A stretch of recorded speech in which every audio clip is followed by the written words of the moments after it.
اور ہاں یہ بات بھی یاد رکھنا کہ جو رشتے ہماری طاقت ہوتے ہیں نا، اکثر وہی ہماری کمزوری بھی ہوتے ہیں۔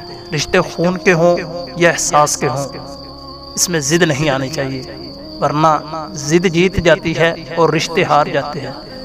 تھوڑا سا جھکاؤ پیدا کرنا سیکھیے، یقین جانیے پھل اسی درخت کو لگتا ہے جو جھک جاتا ہے، جو اکڑا رہتا ہے وہ درمیان سے ٹوٹ جاتا ہے۔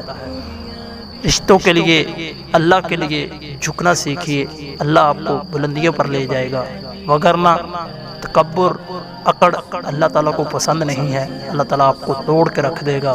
اگر تکبر کیا، اگر اکڑ کی، تو اللہ تعالیٰ آپ کو ایسے رون دے گا کہ آپ اپنے آپ کو سنبھال نہیں پائیں گے۔